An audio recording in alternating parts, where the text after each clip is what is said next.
All right, good afternoon, everyone. How are you guys doing? Last session of the day, you made it.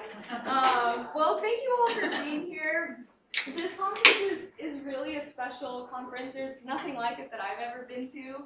And to keep you awake, since this is the last session of the day, I'll try to make it as interactive as possible. So be ready to share thoughts and ideas that you guys have.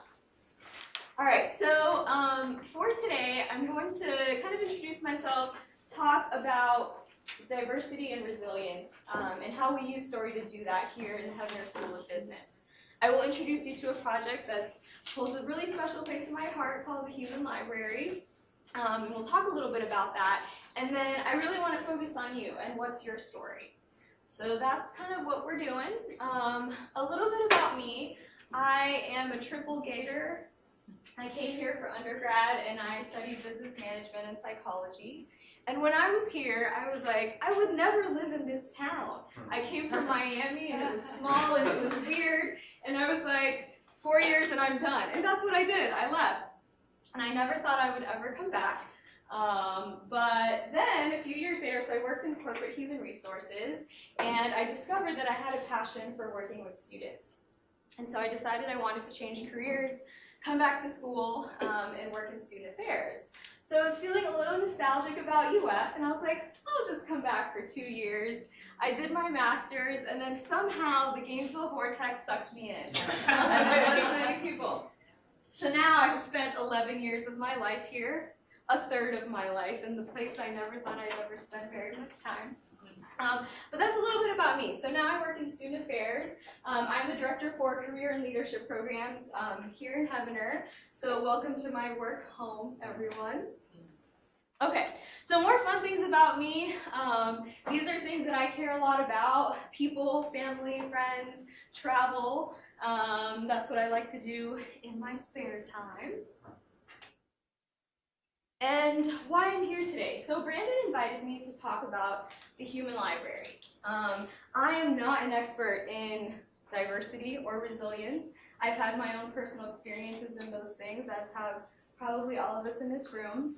But I've been able to be part of a really cool project at UF called the Human Library, and I'm here to share that with you today, and then kind of go back into your story. So to kick us off, since this conference is all about getting to know each other, I want y'all to pick a partner in the room. If the tiredness is setting in, maybe get up and walk across the room.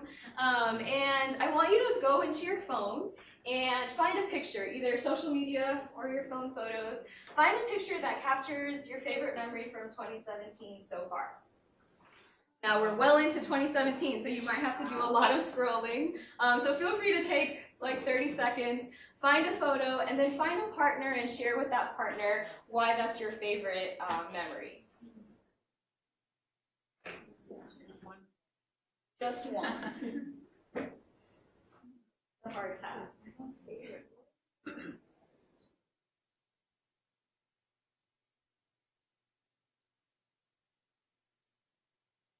And then you can get up, find a partner if no one's next to you. Maybe someone you haven't met today yet.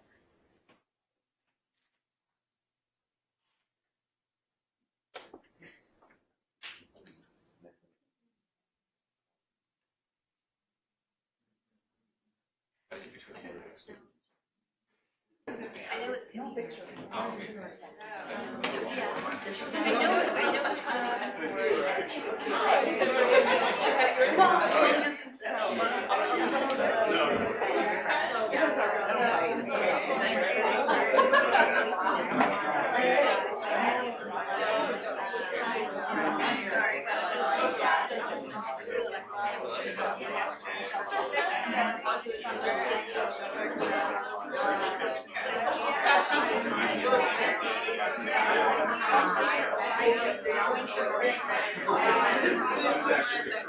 Yeah.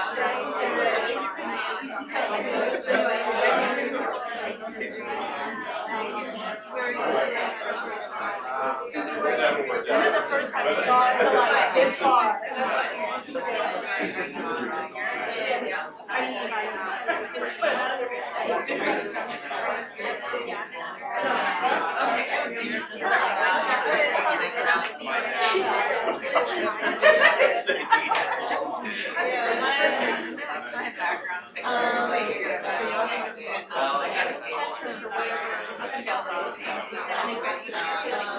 Where we got engaged in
It's really cool to see how everyone's faces lit up as they were sharing their favorite photo. Does anyone want to share what the experience was like on the sharing side? Oh, listening side? Yes. Okay. Anyone want to talk about sharing? What was that like? Did you get to relive your favorite moment? Yeah. I thought it was interesting. Well, I guess that's the listening side. yeah, Wants to talk about the listening side? Yeah. Let's talk about it. Okay. What was it like on the listening side? I really liked that Jonah didn't have a problem picking out a photo. When I was She knew right away. thing, and I was like, I don't know which one. But and she was super proud, and it was just like that. Everything just kind of came flowing out of her, all her emotions while she was telling her story, and I really enjoyed that. Felt like home. Felt comfortable. That's awesome. Thank you for sharing. Did you have something else? I just enjoyed obviously snap them for history, but it's not until we have it discussed that you really see.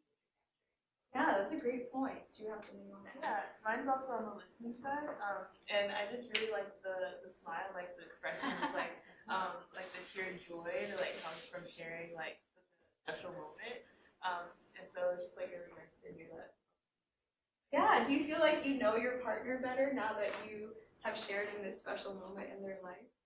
I went from the sharing side. So for me, sharing, I knew exactly which one I was gonna share. I got engaged this summer, so I shared that for sure. But at the same time, I don't want that's my story now. I'm engaged girl instead of I'm a scientist, who is doing badass research at the museum.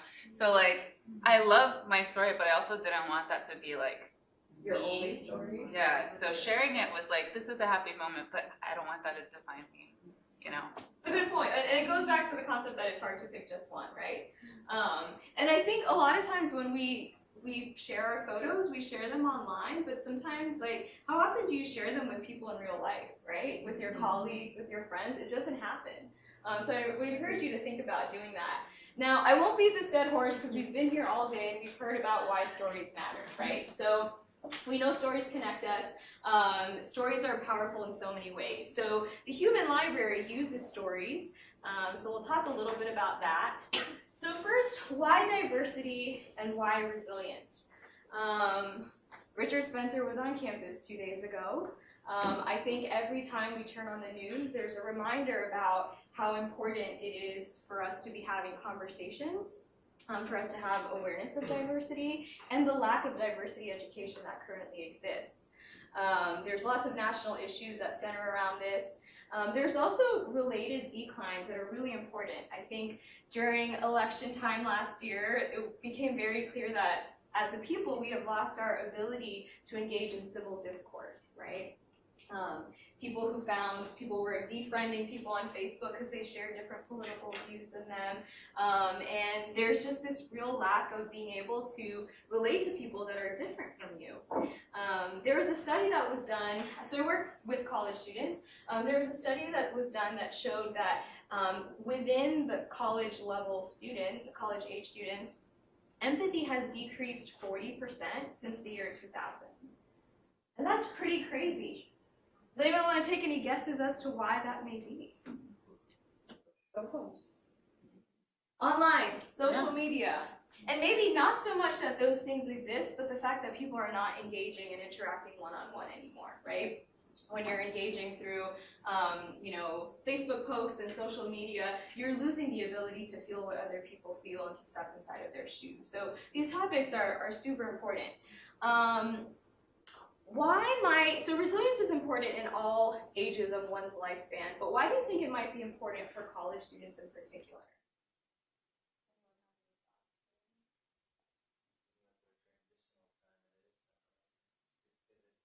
Absolutely, so they're leaving home, they're leaving lots of comforts and figuring, there's a lot of transition to get here and then to be here. Did you have something? Well, and I think for a lot of kids, especially the ones that, and I'm sorry, that when they're transitioning from high school to university, that a lot of them coming to university setting in high school, maybe it was easy for them and success came easily. And, like with your bowl we had when I failed my first class my freshman year, that sort of thing, that this is the first time that they're really hitting where success does not come as easily for them. Yeah, that's a great point. When you look at institutions like UF, flagship institutions in their state that attract really high, bright caliber students, these students have never experienced real failure before. They've, experienced small misses here and there, but they haven't actually put their blood, sweat, and tears into something and worked incredibly hard and still failed. So they're at a time in their life where their resilience is being tested. Another thing that's kind of interesting to know is that in this age group of 18 to 22 is typically when there is onset of mental illness. So people who have not experienced any mental illness personally come to college, they're dealing with these transition issues, and then they start experiencing changes internally, and they're not sure what that is yet before they get diagnosed, before they seek help. And so resilience is really, really important for this population. So I want to tell you a little bit about how the Human Library came about. Now, you all have been conferencing all day in Heavener Hall.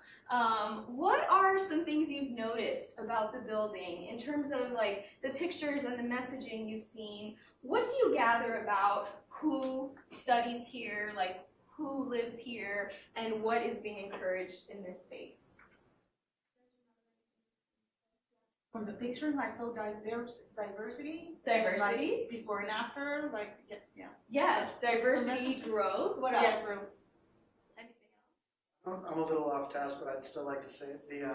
I work in public education, Okay. and I got my degree in Norman Hall, and I can't help but wish that some of the pennies from here would drip a little bit south. You know what? I feel you because I got my master's in education and I spent a lot of days in Norman Hall, and it is very different. What else have you guys noticed in this building? I don't know if this has anything to do with Human Library, but land, so there's a lot of glass. You can see what's going on. Yeah. So this building is really new. Actually, our students are really lucky. The building's only been around for 3 years. Before that, the undergraduate business students were the only business students who had no building, and they felt very deprived. So they're pretty excited about this now. Yep. I love this building. I actually work down the street in human resources, and sometimes when I eat lunch downtown, I will purposely walk through this building Do you really? on the way back because it's air conditioned and it's Yeah. and it's just a beautiful building. I think of it as just a living success story, because you see all the success stories on the walls. It's just a really Yeah. Yeah, thank you for sharing. I agree. I'm fantasizing about pulling like an intensive reading class from the east side of town and teaching it here, and what kind of effect that would have on, literacy. Facilities can have a powerful effect on learning, right? So you guys kind of hit on this. So in this building is for business students, and if you look at the messaging, if you look at the pictures, all you see is about growth, about success, about developing yourself, and primarily it's about professional development. So we offer a lot of programming on resume writing and mock interviewing and personal branding and networking and all of these business-related things. But what we don't spend a lot of time on is diversity, talking about that. We do have UF as a whole has a centralized multicultural and diversity affairs office, but they are serving the whole campus. And so as educators, we feel like that's an area that we can provide more support for our students. So that's kind of the background for where the Human Library came about. We wanted to do more, and we discovered that this was being done at Illinois State University with their first year success seminar. And we have a first year success seminar that serves 85% of our freshmen. So we thought it was a great way to reach a lot of people, and it's already being done in other parts of the country. Now, when you hear the words human library and when other people talk about it, they really run with the library metaphor, so I'm going to break it down for you so it kind of makes sense. We're not talking about an actual library. This is really an event, and it teaches diversity through storytelling and through dialogue. So the way it works is a person volunteers to share their story with others. So the person who's sharing that story is called the book, and the people listening are called the readers. And the story in particular focuses on overcoming challenges, so that resilience piece. And then after the person shares their story, the readers then have the opportunity to engage in dialogue with that person and ask them questions about their story and make meaning of what they've heard. And this whole process might last for about 30 minutes. And in terms of where it comes from, this is an international movement for social change. It was originated in the year 2000 in Denmark, and it actually started as part of a Stop the Violence campaign. Now it's present in over 70 countries, so everywhere you see one of those green pins is where human libraries currently exist. And the red pins are human libraries that are under development. So I feel really privileged to have been part of this and to have brought this to UF. And my goal is I hope to see it continue to grow here in Gainesville and beyond. So I'm going to show you a little video of what the Human Library looks like at our event, and then we'll talk about it.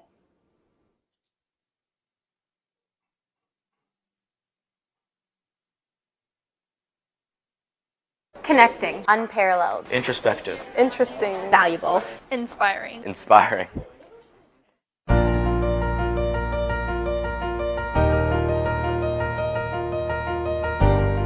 Human Library is a kind of interactive diversity learning initiative that really uses the power of storytelling. And we do this because it really humanizes diversity lessons and really allows for our students to connect with a real human being. I think that Human Library is a great event for incoming freshmen to be a part of because of the storytelling components of it. I think it allows the students to have a personal connection to some of these issues that we deem important to be discussed in society. Well, I signed up for the attitude or gratitude story about a stabbing victim and what she's learned from it, and her experiences and how it's changed her as a person. It was wonderful. I absolutely loved hearing her story, and you really feel like, sharing a story that's that personal, you feel like you know the person. Will you please call my mother? Hello, my name is Deborah Thompson. I am a survivor of being stabbed, and I have a spinal cord injury, and I was absolutely paralyzed. I couldn't hold my head up or anything. And I thought, not many people meet living, surviving stab victims. I got stabbed 10 times, getting in the car to go to work in Alaska as a nurse. And I just thought, well, I have a good story, and I learned a lot of things that truly blessed my life from the experience, and I thought I could share that with others. It's just An overall experience, I just loved it. It was very inspiring. Today I went to one that talked about disability. Someone faced a disability when he was a junior in high school. He suffered from a back injury and he was disabled from his legs down. You know, it's a really fun way to connect with students. I've always enjoyed that interaction.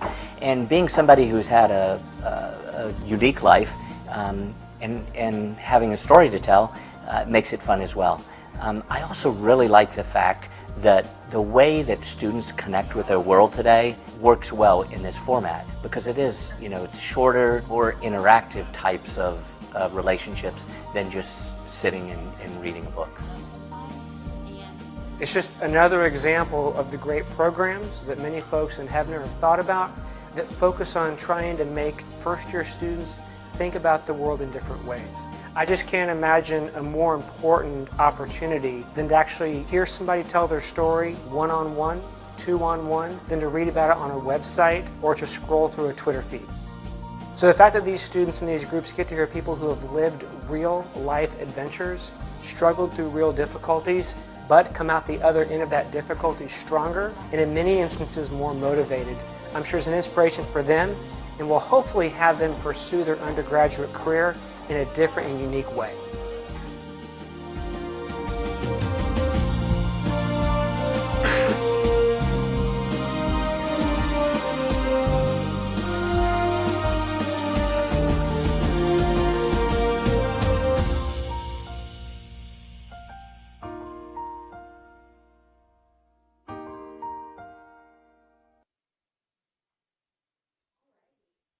So that hopefully gives you a feel of what the event is like for our students and for our books.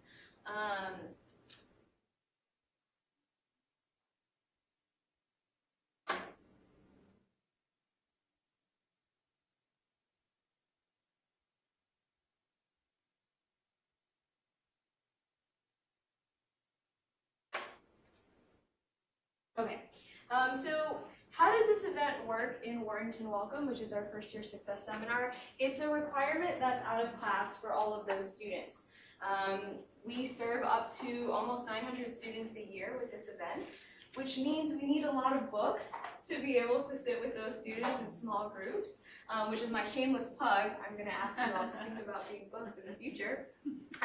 But before we have students come out to this event, we go into each of their classrooms and we facilitate a discussion on diversity and identity and empathy so that they're really able and ready to kind of make meaning out of this experience. Students also get to choose the books that they're signing up for, so I think that element of choice is really important. We challenge them to go sign up for a book that maybe they have preconceived notions about so that they can then expand their understanding and challenge those assumptions. The purpose of human libraries in general, when they happen across the world, are to foster understanding and to reduce prejudice. You can see those themes really come from that Stop the Violence campaign. When we decided to create our event, one of the things we wanted to do was broaden that because we didn't want to have to turn away books just because their story didn't involve things like prejudice. So for us, any book that has a story of hardship and resilience is a perfect book for the human library. Any book that celebrates diversity. Now for our students, we have very specific objectives in mind that we're hoping to achieve. Number one, we want them to understand storytelling as a foundation of diversity. When most people think about diversity education, diversity training, you've seen a lot of things on TV, in comedy shows, but often it goes awry, right? And it's kind of a sterile discussion. It's something that makes people feel uncomfortable. It's not personal. So the concept of using story to teach diversity really goes a long way here. We want them to understand that. Also helping them to ask good questions. One of the things that I think is really cool about the Human Library is that all around the world, whenever these happen, the readers are encouraged to ask books tough questions, questions that would be inappropriate to ask in any other setting. And that's really cool because a lot of times people have questions and they know they can't ask them, but in this space, the books volunteer to be willing to answer those questions, and then the readers can really ask. So it's a really unique opportunity that people don't typically get elsewhere. Also, for our students, helping them understand identities and life experiences that are really different from them. Our students tend to have very similar background here in the business school. They tend to come from a very particular SES, socioeconomic status, and there's not a lot of diversity by race and ethnicity in the business school. So for them, this is really important. Also challenging assumptions, that sort of thing. And then it's a business school, so we want them to network, we want them to meet people, and then to start to recognize that everyone has a story. All right, now since I can't bring you the human library, we're gonna do kind of a little mock activity, but I'm gonna play a video for you where this person is not a human library book, but the story that she tells is one that you might find in our human library. On your one pager, not the half sheet, but the other one, there are some questions that you can think about as we're watching this video. Hello, my name is Bertrude Albert, and I am the CEO and co-founder of Projects for Haiti. I guess my story begins on May 4th, 1990. That's the day that I was born. I was born on my mom's bed in Haiti. When my family immigrated to the United States, we moved to South Florida, to Margate. And during that time of being in Margate, I struggled a bit with understanding who I really was. I was still in this weird in-between of being American and Haitian, being Haitian American, sometimes African American. I really didn't know where I stood, but I did know that my dad loved Haiti. There were two things though that really stood out to me during those 10 years. I think number one, seeing my dad's unwavering passion for Haiti. And the second foundational passion that I found was my mom really loved people. I remember growing up, there wouldn't be one Saturday that I could sleep in because my mom would always have groups of people coming in. I think that those two foundational passions really didn't come into my heart until one defining moment, which was January 12th, 2010. That is when the earth shook. Haiti got hit by a 7.0 magnitude earthquake, and really it shook me up. I remember that Tuesday running out of class because I heard and people were saying, oh my goodness, a big earthquake just hit Haiti. So I called my mom and I said, Mommy, qui kote papi? Where's Daddy? Est-ce qu'il est bien? Is he okay? What's going on? Let's give him a call. And of course she had been calling, but to no avail. So that whole Tuesday, we couldn't get a hold of him. And that Friday, finally, we got a hold of him, and that allowed me to breathe a bit. But at the same time, it's like, wow, your whole life at one point is almost about to stop. The father that you have is, he might not be there anymore. There's so many mixed emotions. I was scared. I was relieved that my dad was okay. I was shocked that so many people could die. I was ashamed that I'd forgotten Haiti. I just didn't know what to feel. I didn't even know if I should call these people my people because I had left the country for so long. I just think that it added to the confusion of who I was. And so with that, I knew that I had to return back to Haiti. I was a broke college student that hadn't returned back to Haiti for 12 years. But I knew I had to go back. And so I waited for the first opportunity, which was on March 6, 2010, my spring break. I bought my ticket to Haiti, even though my mom told me not to. She told me Haiti wasn't in a good place, that there are too many things going on, and that it was just too unstable. The infrastructure was too bad to go. But I knew I had to go. Like, have you ever had something in you that tells you, like, you have to? You can't really even explain what's going on, but there's something calling you and drawing you and compelling you to act. I was inspired.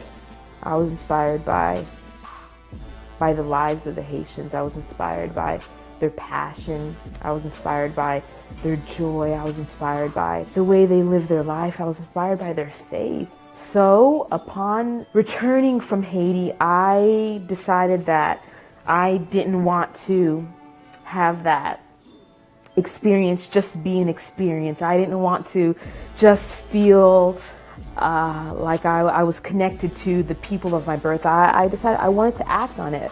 My entire life I was a go-getter. I did what I wanted to do, what I was passionate about, and so I decided to get together with my best friend Priscilla and start a nonprofit organization. June 6th, Priscilla and I, we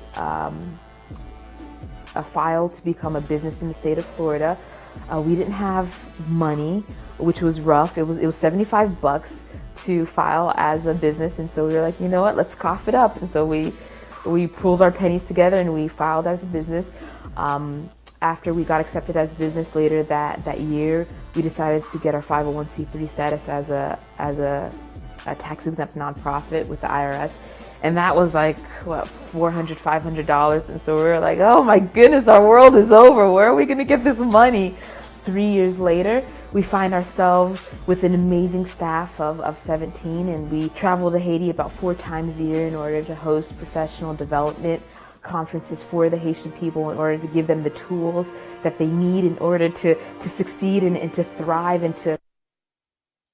Pause it here for time, but so if you got to sit with Gertrude and listen to her story, what are some things that pique your interest? What would you want to know about her?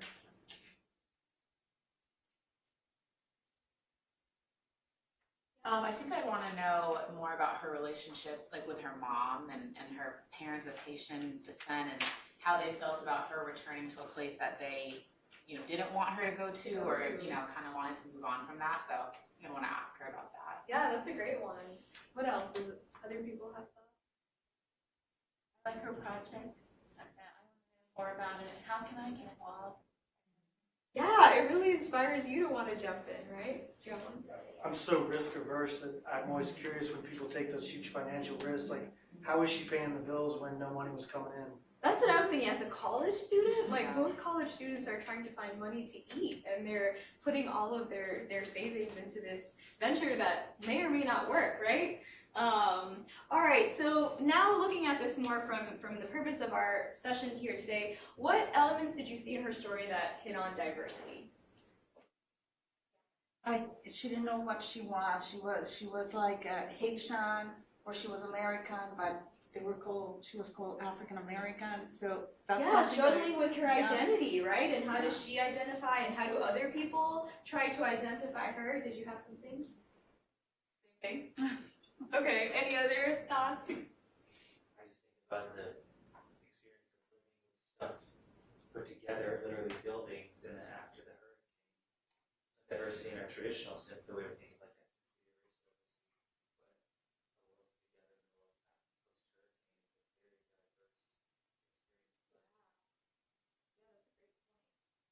that. All right, what about on the resilience front? What pieces of her story, right? So dealing with that, did you hear anything else in her story? Yeah.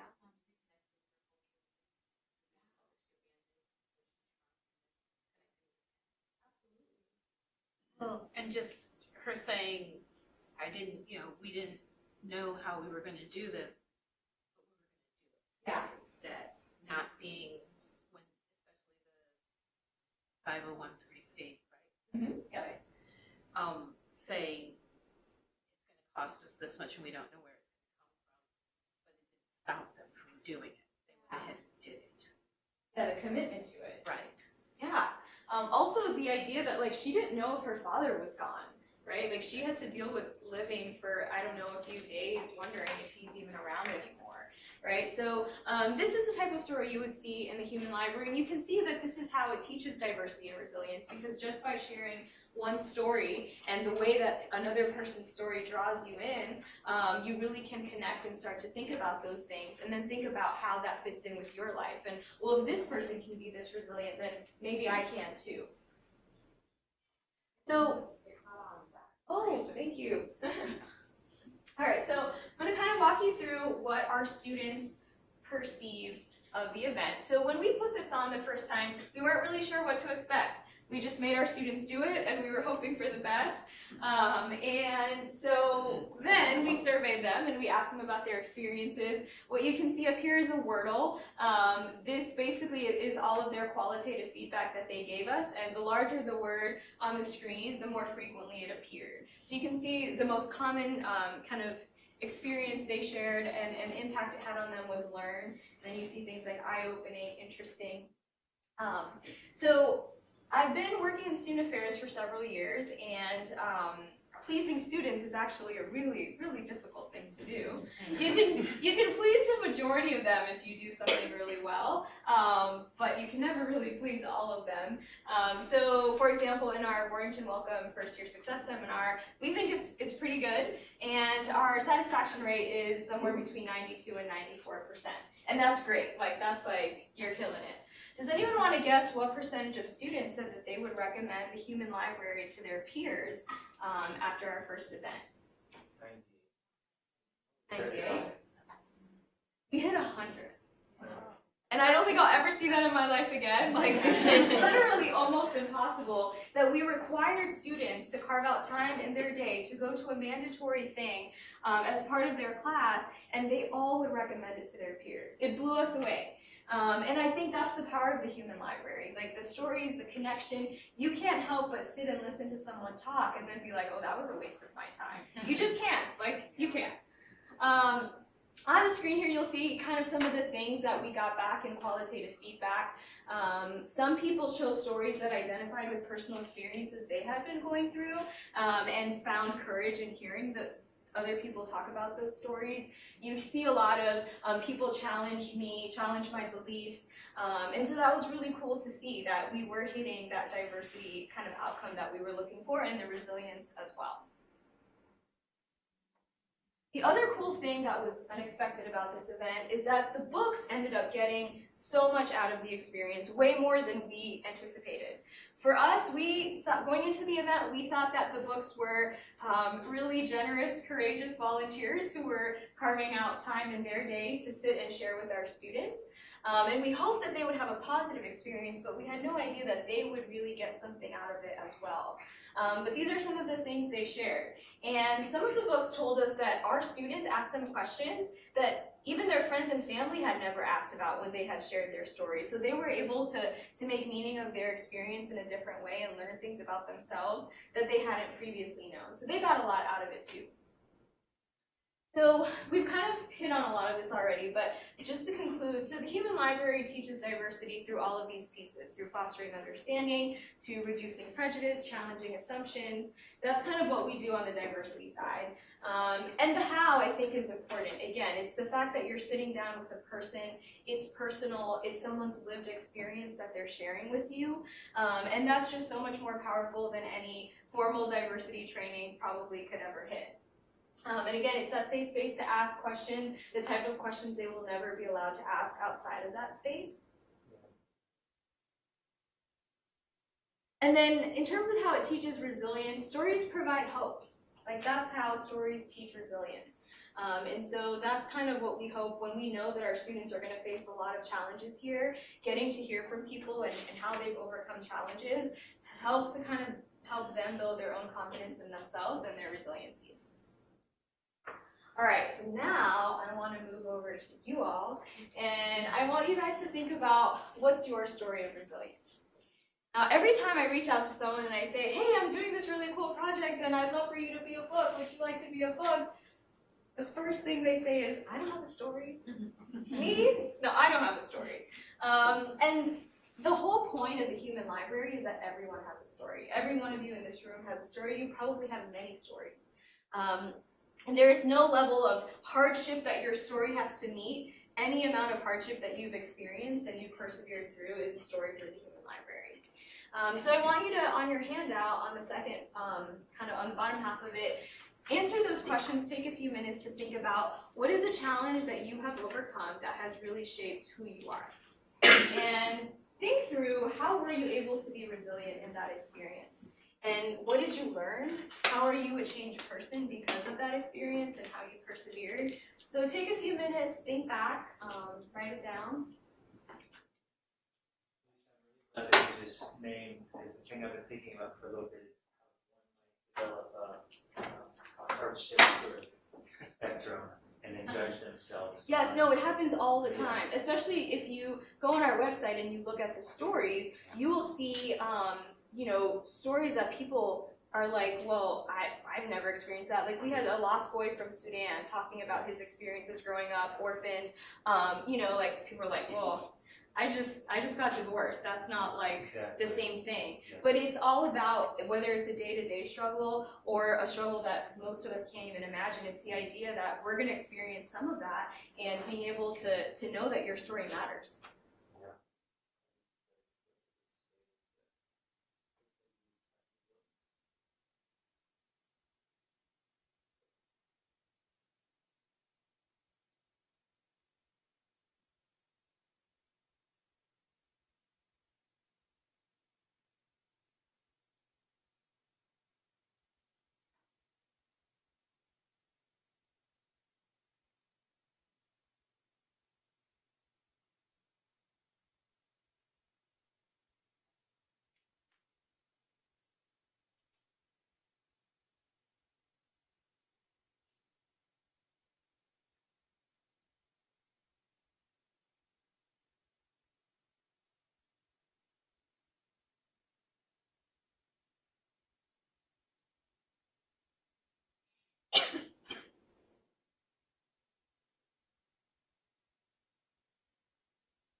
You can keep working if you still are.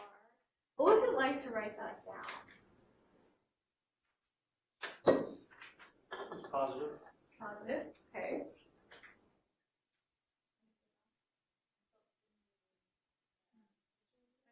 Michelle.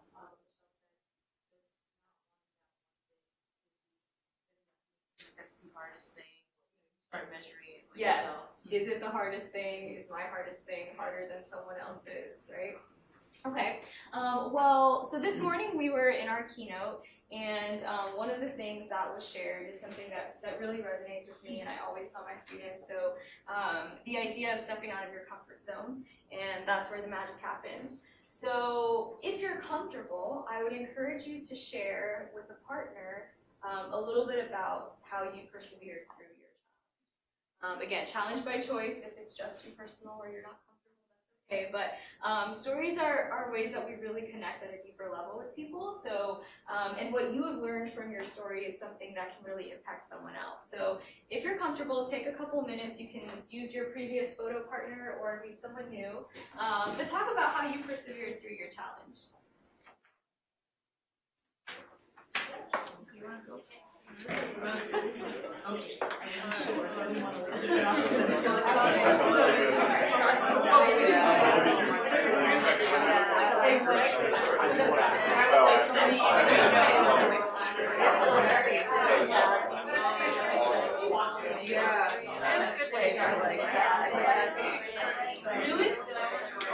Yeah, I'm like calling my mom.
All right, I'm gonna have to cut off some good conversation. Everyone was really engrossed in stories. What was it like sharing? Did anyone dig deep and share something really personal? What was your question? Did anyone dig deep and share something really personal? You don't have to share what it was, but did you? Follow directions. Okay. Good students. All right, well, I hope that you got something out of sharing and listening to someone's story. I find that I really connect with people once I know their story. I feel like I know them. I feel like their family family in doing this project. I have, in helping the books prepare their synopsis, and I don't get to sit with them at the event, but I feel like I know all of them. They're my Facebook friends, like, you know, and there are a lot of books that are at this event. Brandon has been a book. If anyone went to Taylor's session today, she's been a book. This is Deborah, who you saw in our video. So there's a lot of books around, and I hope you all will really think about it, because we really, really could use your help. And not just your individual help, but also the help of your networks to really be able to share different stories with our students. There is on your half sheet, if you would like, we would greatly appreciate any recommendations you have for people that can share a story. And remember, there is no level of hardship. There's no bar here. You can put your name down if you are willing to be a part of this. And anyone you know, we're always looking for people in the community. And since you all appreciate story, I know that you would be great connectors. That's really all that I have. I'm going to open it up for Q&A. Does anyone have a question? This is an event, yeah? Yeah, so we do this once a semester. It's actually next week, which I'm really grateful it happened after Richard Spencer, because I think students are going to have some really cool dialogue. It really contextualizes this event more so than other semesters. So looking forward to that. It's on Thursday. Noticing here, this affiliation, you have the department, so I'm guessing you're open to having. We are open to community members because Gainesville is home to UF. A lot of people tend to be from UF, but anyone. We even do current students. Any person who is able to share their story and really focus on the resiliency piece. And I mean, you need a little bit of just basic rapport building because you're sitting with like 8 nervous freshmen who don't know each other, and you're trying to like make them feel comfortable, so they'll ask you questions. So a little bit of that, but in general, anyone can be a book, and some of our books are current students, recent alum, but really anyone in the community. All you need is a story with the hardship and the resilience piece. And yeah. Go ahead. Of course, thank you for sharing what you're doing with us.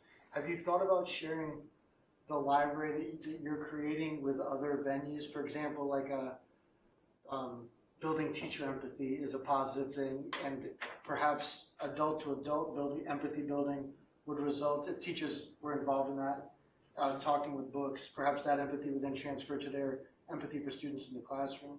Absolutely, yeah. So I think when we created this event a couple years ago, we actually invited people from all around campus to be a part of the planning committee, even though our event only serves our small corner of campus here, because our goal has been that there is no limit to the number of human libraries that can happen here. And human libraries actually can look very differently formatted than ours. Ours, because we're serving 900 students and it needs to be very organized, is very structured where students sign up in advance, but there are events that happen like in downtown Chicago and it's impromptu. Like you're just walking through and someone's like, hey, stop by this event. So you're not signing up in advance, and then you have a one-on-one interaction with the book right then and there, totally unplanned on your end. The book obviously planned to be there. So there are different formats of this event that can be used. So when we created this, one of our thoughts was this could happen out at Turlington. This could happen anywhere. This happens in corporations now. A lot of people are using it for diversity training. It can happen in K through 12 areas. So, I mean, the concept is there, the model is there. And when we put together our human library, we reached out to Illinois State University and they helped us tremendously. And they told us that they will only help us under one criteria, and that was that we would then help others. And so we're in the human library planning circle now, and so we take our obligation seriously to help others. So if there are other spaces where you would like to be a part of it, bring it to spaces that you work in. We'd love to help you and kind of talk through best practices and spread it, because we'd love for it to be everywhere. Yeah. Any other questions? Comment, and it's that I'm going to talk to you after this because we're launching a Gators Together diversity and training. Awesome, would love to. Yes, well, thank you all so much for being here. Thank you for making it through.